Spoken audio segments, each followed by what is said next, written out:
事情是这样的，来30万粉丝剪辑小博主家想偷学点剪辑技术，于是我就问他有没有什么音效技巧可以一学就会，一用就咔一下子不一样的那种，然后他就一口气写了20种，然后他就让我随便挑，说都很简单，当场学会。然后我就问什么是强音断奏法。比如我现在正在播放一首音乐，你如果直接切断，它就显得比较突兀。你如果加一个强音效，比如说我们拍个手，现在就会非常的自然。好，你学会了，下一个。然后我就在纸上找物理引导法又是个啥，就是用动作去带出音乐。比如说咱们拿这个耳机，你就是这么一带，音乐就出来了。那相同的道理呢，还有很多别的动作，或者是按音响键，然后非要给我现录，怕我不知道咋回事儿。给它随便夹这个门上啊。我最后好奇这个音效卡点法，音效它怎么能卡的点呢？那这个呢，就是把音效当成鼓点来用，然后又给我现录，还叮嘱我录音效果大小声音不一样，这个有的声音大，有的声音小啊，给它打开这个安全音轨，说是可以保留一条-12分贝的音轨，加上防爆音就是双重保险。然后给这个曲儿拖进来，再拖个节拍器，把刚刚录的音效全都怼上这个小揪揪，对齐，对，你又学会了。下一个。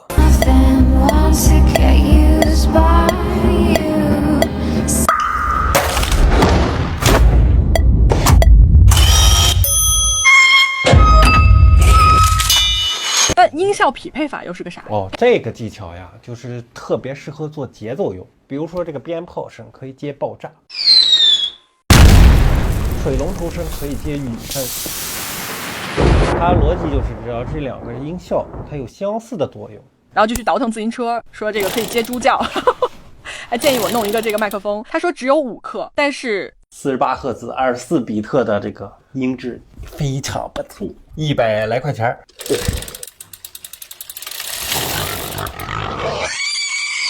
然后我就问环境代替法又是个啥？中国字儿我都能看懂，怎么连起来我就不懂了。这个特别适合转场。走，现在我们就来到了室外，但是你不知道我要去哪里，所以我们现在音乐逐渐的下降，环境声逐渐的代替。那这样你就知道我来到了河边，然后再切到河边的空镜头，这样声音先入就可以自然的带出下个场景，也叫 J-Cut。但是现在就有一个关键点，就是千万不要把人声和环境声一起录。然后又演示实操，后来我才知道这样分开录可以留足剪辑空间。录水声的时候咱们就开到这个弱降噪，这样可以过滤到分声，然后呢保留这个水声。现在录人声就开到一个强降噪，没开降噪，这个环境声就盖住了人声，一起录这个音效就分不开，分开录就可以随意挪动音效去匹配你的视频时长。然后我心想先别问了，先熟练应用这5种，明天再问那15种。